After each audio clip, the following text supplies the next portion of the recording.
महाविद्यालय जाने के लिए आधा घंटा पहले राष्ट्रीय राजमार्ग पर खड़े हो जाते थे।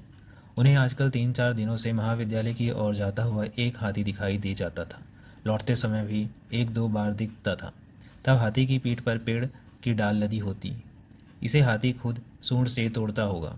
दाढ़ी और बड़े बालों वाला एक सुंदर युवा साधु हाथी पर बैठा रहता था। साधु का रंग गेहुआ था। हाथी के माथे, सूंड और कान के कुछ हिस्से की खाल ललाई लिए हुई थी और उनसे काली छींट सुंदर लगते थे। हाथी युवा होगा, खूबसूरत था, काला हाथी था।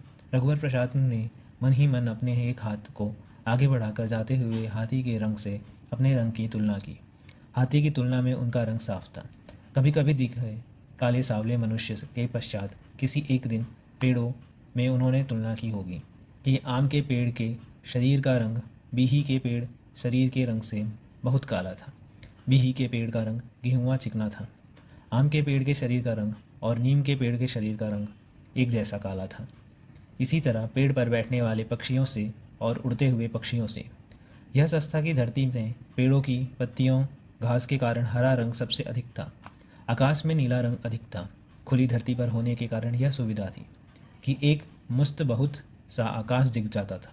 सुबह शाम आकाश के स्थिर रंगीन होने के बाद भी हरा उड़ता रंग उड़ते हुए तोतों के झुंड के कारण दिखाई देता था।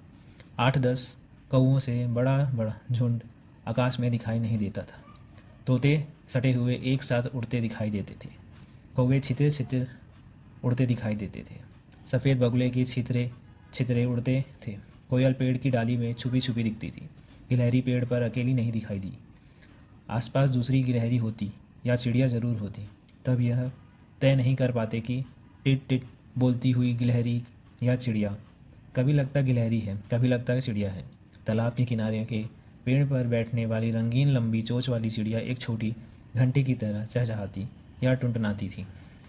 रघुवर प्रसाद को ऑटो का इंतज़ार करते हुए एक देर हो जाती और सामने से हाथी निकल रहा था। तब उनका मन होता कि हाथी पर बैठकर महाविद्यालय जाते। हाथी पर बैठे साधु की नज़र रघुवर प्रसाद पर पड़ती थी। रघुवर प्रसाद कहते, मुझे ले चलोगे? तो हो सकता है साधु हाथी रोक देता। साधु नहीं रोकता तो हाथी खुद रुक जाता। रघुवर प्रसाद जहाँ ऑटो के लिए खड़े होते वहाँ चाय की एक टपरी दुकान थी। एक पान का ठेला था। साइकिल पंक्चर सुधारने की दुकान थी। इस दुकान के सामने एक गंदला पानी भरा घमेला था और वहाँ रिम जकड़ने स्टैंड से एक पंप टिका हुआ होता था।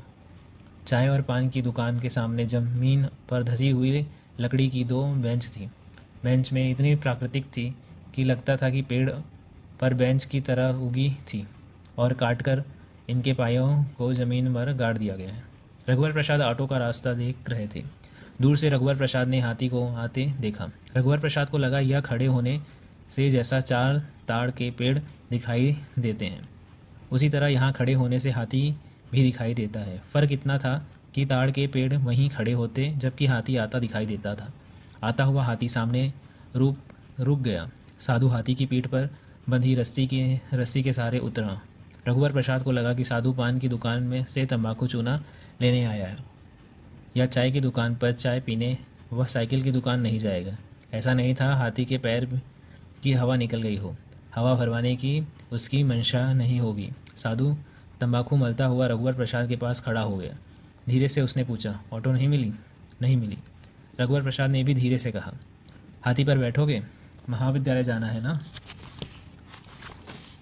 हाथी पर? ऑटो तो आता होगा।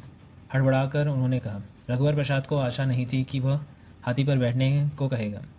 आशा होती तो वे कुछ सोच लेते। सोचने के बाद शायद वो हाथी पर बैठने के लिए तैयार हो जाते। उसके जाने के बाद उन्होंने सोचा कि क्या उन्हें हाथी पर बैठ जाना चाहिए था। हाथी पर चढ़ने और उतरने का भय उन्हें हुआ, जबकि वे चढ़े उतरे नहीं थे। उन्हें देर हो रही थी। इस देरी में बिना कारण वे पान खाना चाहते थे। शायद पान बनते और खाते तक ऑटो ना मिलते कि देरी ठहर जाती या बदल जाती। देरी नहीं जाती, देरी होने का थोड़ा एहसास चला जाता। एक काम के ना होने का एहसास दूसरे काम के करने पर भुला दिया जाता है, चाहे दूसरा काम करने जैसा ना भी हो। पान खाने के बदले बैठ जाने का काम किया जा सकता था। बैठा जाना आत्मसमर्पण जैसा होता। जूझना जैसा नहीं होता। पैदल बढ़ जाना जूझना जैसा हो सकता था। पर यह बोल कर था। पान खाने की आदत नहीं थी। ऑटो का इंतज़ार करने के समय में ऑटो नहीं आ रहा था। पान खाने के समय में ऑटो आ गए। पान खाना ऑटो पाने का एक टोटका हो सकता था। जुआ खेलना भी हो सकता था। अभी पान के ठेले वाले आदमी रघुवर प्रसाद को इस नज़र से नहीं देख रहा था कि रघुवर प्रसाद पान खाएंगे। आज पान खा लेंगे तो कल से रोज़ रघुवर प्रसाद पान खाते ये या नहीं की नज़र से देखेगा। आज के लिए इतना ही। धन्यवाद।